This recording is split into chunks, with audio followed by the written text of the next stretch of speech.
We've all seen those shows, but do we really know what polyamory is? Or do we just think we do? Well, it turns out there is so much more to know. The roots of the word polyamory are poly, from Greek meaning many or several, and its Latin counterpart amor meaning love.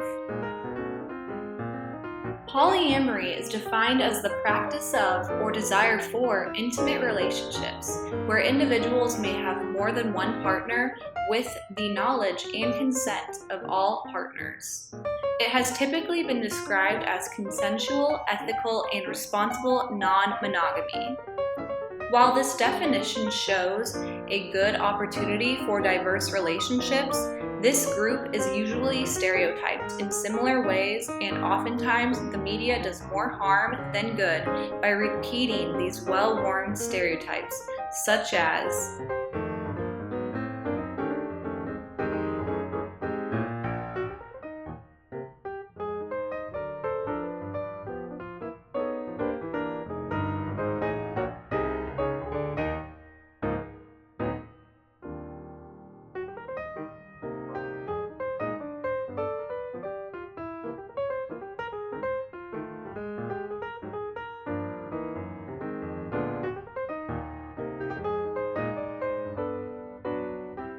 Is every sexual experience an orgy? I was waiting for that question. Oh man, everyone thinks that. I suppose in the beginning, there was this need for the three of us to be present all the time. So one wouldn't feel left out. Oh, we've gotten as far as like threesomes, but I haven't been in those. I'm sorry. One day. No, it's two distinct separate relationships and both the guys are pretty much hetero, so there's really no orgies for me. And everybody just thinks that it's all about the sex. I don't know what it's going to take to break this myth. Do you know how hard it is to get everyone feeling sexual at the same time, feeling horny at the same time? He's got 2 girlfriends. Whoa, scratch that. 3 girlfriends? Have you ever dated John Tucker? Hey, he's mine. Stay away from him. I am dating John Tucker. So how did all of these stereotypes actually come about? Back when we were hunters and gatherers, polyamory was the norm. But as nomadic communities began to settle into permanent residences, our ancestors began to form monogamous relationships. This was often for economic reasons, as it was easier to divide land among families. Monogamous marriage, as we know it today, is also based on patterns established in biblical times governing men's ownership of women. Monogamy later became associated with romantic love by 19th century Victorians, as monogamous sexual love became to be known as the official love. Today, proponents of monogamy may argue that the male and female union is an essential relationship unit because it allows the two genders to come together to make a whole. This belief is based on the dated assumption that there are only 2 genders, therefore reinforcing the expectation that we find our other half. As we well know, the perpetuation of these stereotypes isn't just due to the media, but also to the political and social institutions that aim to marginalize groups who don't fit the norms of society, and in this case, the norm of traditional monogamous relationships. People involved in polyamorous relationships are not allowed to marry, nor do the non-married partners receive equal legal rights in cases of adoption, divorce, and custody.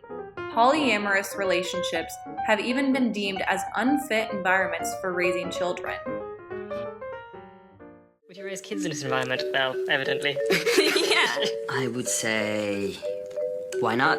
There is a myth out there that polyamory is okay while you're young and you're just sleeping around, but when you get serious and you settle down and you have a family, particularly when you have kids, it's bad, it's dangerous, it will definitely screw them up. Well, I don't want kids, but I think kids would actually benefit from this kind of environment. Kids raised by multiple loving adults do better. It's easier with 3 people.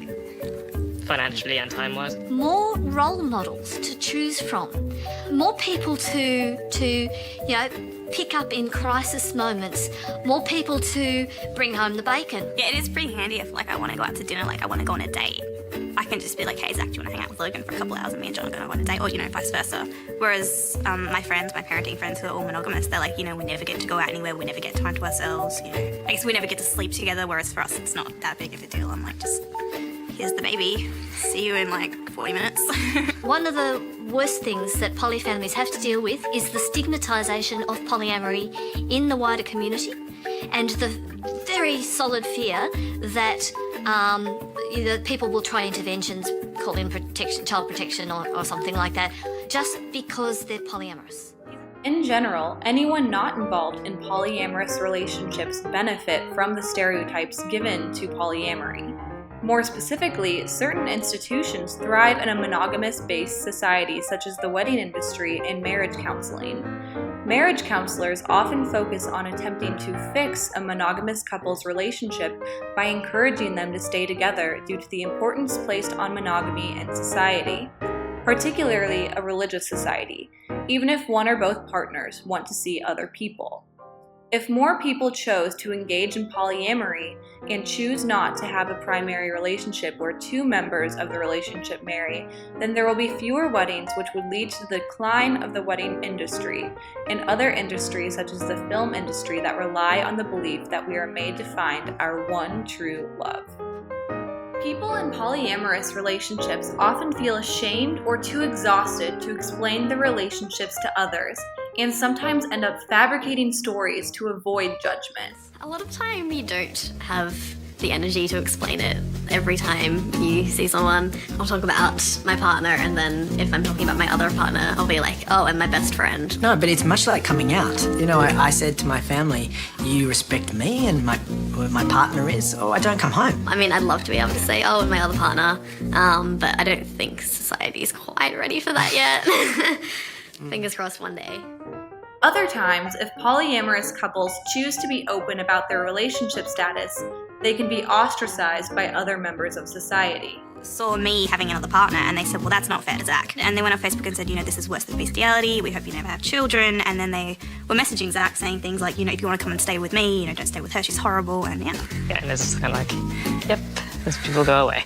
Yeah, people make assumptions. Society uses the stereotypes surrounding polyamory to justify their discriminative behavior and public shaming.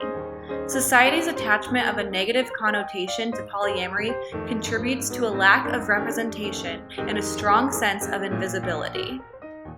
Overall, polyamory is an expression of love that should be ascribed the same respectful and diverse portrayals as those of monogamous relationships, because at the end of the day, these relationships are based on trust, commitment, and open communication, which are essential qualities for any and all loving relationships.